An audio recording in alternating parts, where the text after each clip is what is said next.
Augustine's De Vera Religione, of True Religion, or On the True Religion, is a sequel to his first surviving writing, Contra Academicos, Against the Academics. Contra Academicos was a refutation of skepticism. It was a defense of the possibility of reaching wisdom.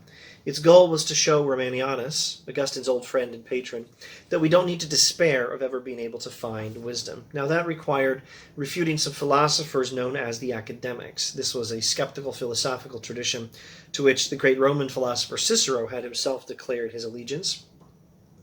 In Contra Academicos, Augustine had hinted at a later work which would show Romanianus that we should also not be overconfident about having already gained the truth, and this is going to require a refutation of Manichaeanism. De Vera Religione, On True Religion, is that refutation of Manichaeanism. It's the sequel to Contra Academicos, and it's also addressed to Romanianus. De Vera Religione presents Orthodox Christianity as a better worldview than Manichaeanism. What is Manichaeanism? You're wondering? Well, we'll get to that in a bit. Christianity, Augustine says, meets the standards of rationality better than Manichaeanism does. One thing a worldview should be able to do, or a system of thought, or a religion, one thing it should do by philosophical standards, not just theological standards, is renovate our lives and our hearts. A central goal of true philosophy, no less than true religion, is to help us love what we ought to love, namely the higher and the more eternal goods, not just lower goods, lesser goods, physical things. Christianity succeeds here, and this is just where Manichaeanism fails. And so, of course, Augustine wants Romanianus to become a Christian. Now, what then is this Manichaeanism? Well, briefly, the Manichaeans were one of the major heresies in the era of the early church. The Manichaeans originated in Persia, and they were influenced by Zoroastrianism. Zoroastrianism considered good and evil as opposing and equally matched forces in the universe, and Manichaeanism agrees. The Manichaeans thought of evil and God as separate substances.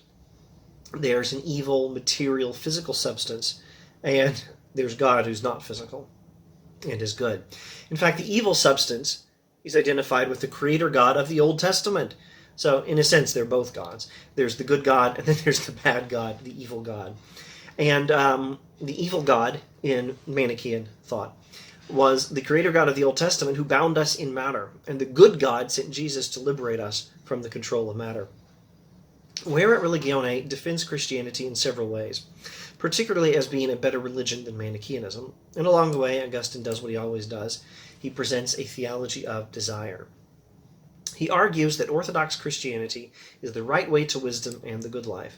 And he says that this is true by the standards of human reason's greatest accomplishment, Platonism, the Platonist tradition. Christianity outshines Platonism, though, by reordering our desires in ways the Platonists could only dream of. In this book, Augustine considers the problem of evil, giving an account in which desire is central. That means the problem of, in very general terms, how do you make sense of God and evil both? Why would God permit evil to happen?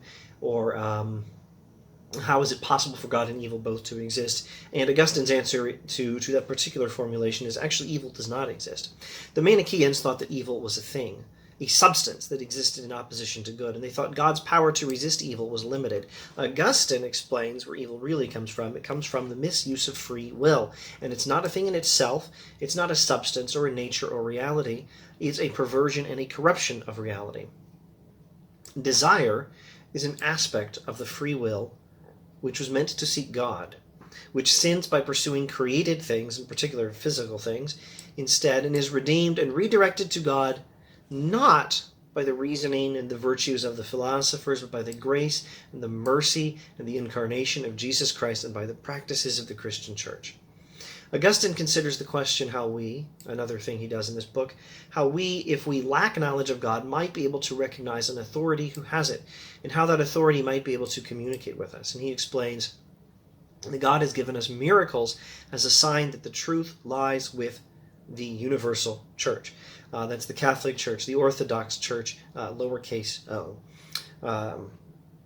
the universal church. God has also ordained some ways of getting some of the truth across to us as much as we can understand, and God has ordained not only ways of getting some of the truth to us, but ways of training our minds to understand it better, ways of getting us to know as much as we can, and of knowing more in future. The Bible has different layers of meaning suited to our different levels of spiritual maturity.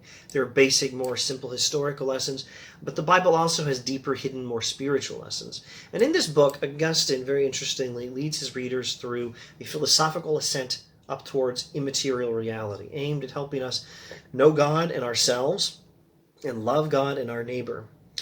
In this ascent, he contrasts such reordered loves with three particular types of evil desires: the lust of the eyes, the lust of the flesh, and the pride of life. This is a threefold description of sinful desire from the letters of John in the New Testament. Now, in summary, this book argues, using Augustine's own words in the Hill translation from New City Press, here in this volume, Augustine says that every approach to a good and blessed life is to be found in the true religion, which is the worship of the one God, who is acknowledged by the sincerest piety to be the source of all kinds of being, from which the universe derives its origin, in which it finds its completion, by which it is held together. Chapter 1 of my book, Reason, Authority, and the Healing of Desire in the Writings of Augustine, introduces this book by Augustine, and that book, this one, my book, is now open access and free to read on the publisher's website. I recommend the New City Press translation of De Vera Religione, although I believe the John Burleigh translation, that's Burleigh, is now public domain, and it's a nice read, and there are other translations as well. De Vera Religione by Augustine, a wonderful book and highly recommended reading. And thanks for watching.